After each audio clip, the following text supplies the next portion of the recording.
destinés à la gloire du Seigneur, afin de faire connaître au monde entier ces miracles extraordinaires que Jésus-Christ de Nazareth a opérés à travers son humble serviteur que je suis, selon le livre des Actes des Apôtres, chapitre 19, verset 11, il est écrit: et Dieu faisait des miracles extraordinaires par les mains de Paul. Nous prenons également le livre d'Ésaïe, chapitre 12, verset 5, qui dit: célébrez l'Éternel, car il a fait des choses magnifiques, qu'elles soient connues par toute la terre. Nous soulignons, soient connues par toute la terre. Je réponds au nom de Raoul Soloamouye, tel que repris dans les mots introductifs, bien sûr, et visionnaire de l'Église de la parole de l'Éternel et des prières et peuple en sigle. Mesdames et messieurs de la presse, ces miracles qui nous a réunis ce matin est en effet l'œuvre du Saint-Esprit manifestée dans l'homme afin de faire éclater la gloire du Seigneur Jésus-Christ selon la mission que nous avons reçue de sa part. Je souligne la mission reçue de sa part. Je souligne pour la deuxième fois la mission reçue de sa part. Dans le livre des Psaumes 82, le verset 4, je cite: sauvez les misérables et les indigents, délivrez-les de la main des méchants. Sauvez les misérables et les indigents, délivrez-les de la main des méchants. En effet,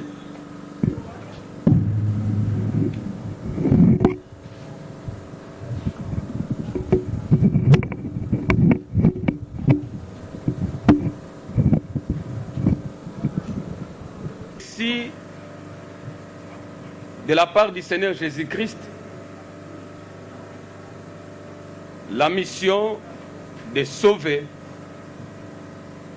l'indigent et de les délivrer de la main des méchants. Psaume 82, verset 4. En effet, tout a commencé pendant ma retraite de prière et jeûne de 30 jours, s'il vous plaît, à la montagne de Mangengengue. Au 12e jour, c'est une date qui m'est restée pour toujours. Au 12e jour, je disais, du mois de novembre 2016, c'était la nuit de 7 mois après. Et après qu'on parlait de ça comme témoignage, dans les songes toujours, j'ai vu l'un de vos confrères, permettez-nous de citer son nom, parce que c'est l'histoire de mon ministère en songe. Il s'agit bien de M. Jean-Marie Kassamba, de la télé 5 ans. Il s'est arrêté pour écouter ces témoignages dans les songes et il m'appellera pour qu'on puisse en parler à sa chaîne télé 5 ans. C'était le 12 novembre 2016. Je me réveille, je regarde l'heure, il est 3h et quelques minutes du matin. À la même année 2016, avant novembre bien sûr, j'avais organisé une retraite. On était à la retraite de prière, toujours à cette montagne-là, Mangengengue, avec une vingtaine de personnes cette fois-là, y compris Madame Mimi, dont il est question aujourd'hui, enceinte, ne sachant pas, je souligne, ne sachant pas ce qui nous arrivera plus tard. Néanmoins, pendant cette retraite, elle fera, Madame Mimi Ntumba, elle fera un songe dans lequel elle voit qu'on lui extrait le bébé dans son ventre et courir avec. Sous le même sommeil, toujours, elle va crier en appelant le pasteur Raoul pour la secourir. Et ce dernier se mettra, toujours dans les songes, à pourchasser le voleur du bébé et l'attrapera et la récupérera, les 10 enfants, pour les remettre au bras de sa mère. Je cite Madame Mimi, toujours dans les songes. Ce fut un songe. En se réveillant, elle va partager cette nuit-là, ces songes qu'elle a eus, à nous tous. Le samedi maintenant, 24 février 2018, vers 7h, l'histoire commence. Nous avons reçu Madame Ntumba venir solliciter une prière parce qu'elle avait fait un songe, encore un songe, où elle se voyait malade à l'hôpital.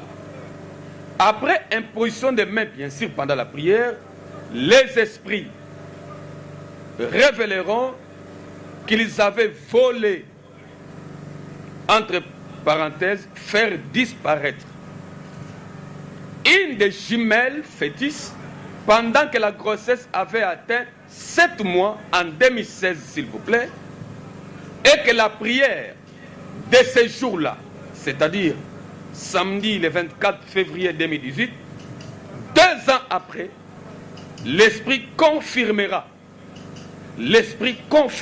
je souligne cela, l'esprit confirmera qu'il y eut réapparition de la dite jumelle fœtus disparue en 2016. Et pourtant, nous étions ces jours-là, 24 février 2018, un samedi matin.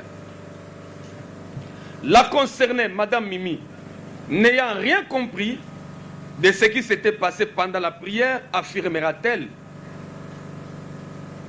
sachant maintenant la gravité de la situation et ne voulant pas aller vite en les lui annonçant, nous lui avons donné rendez-vous de venir les jours suivants, c'est-à-dire le 25 février 2018, avec son mari, pour voir les images de la dite délivrance, mesdames et messieurs de la presse, que nous gardons jusqu'à ce jour. Au sortir de l'église, juste à la porte, je souligne, au sortir de l'église, juste à la porte, elle constatera les ballonnements de son ventre et sur place, du coup, son ventre a pris un volume extraordinaire. Du coup, sur place, son ventre a pris un volume extraordinaire comme un ballon d'air suivi de tout son corps.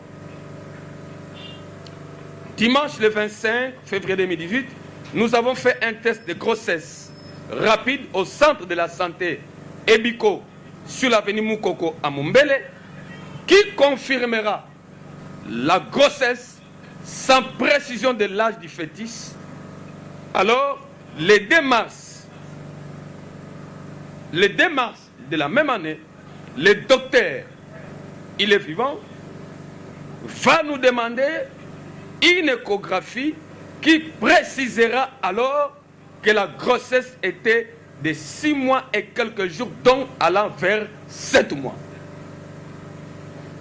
Mesdames et messieurs de la presse, 4 mois et 8 jours après, l'enfant naîtra de la maternité de Saint-Joseph le 2 juillet 2018 à 1h30 du matin, pesant 3 kg et 600 grammes. Alors que la première jumelle, née le 7 juin 2016 à 13h30, pesant 3 kg 500 grammes au centre médical APV ONG Asbel sur l'avenue Maimpili, numéro 24, au quartier Mombele, dans la commune de Limete. Ceci, mesdames et messieurs de la presse, n'est pas le seul premier miracle. Nous pouvons citer, entre autres, la transformation, s'il vous plaît. Nous soulignons, mesdames et messieurs de la presse, la transformation d'un kyste hémiome de 4 ans et demi en grossesse de 7 mois. Et 2 mois après, un garçon est né et resté à Mombele. Mon épouse à moi, mon épouse qui est présente, mon épouse, après la prière, l'hémiome est sorti par la voix basse, s'il vous plaît. On n'a pas honte d'en parler. L'hémiome est sorti par la voix basse. 3, une balle spirituelle. Nous soulignons, une balle spirituelle lancée en 2009. 4 ans après, grâce à la prière, la balle sortie physiquement et opérée par les médecins en 2013. Nous avons les éléments sur ça. 3, 4, pour finir, un couple en Angola qu'on ne connaît pas, qui suivait notre émission,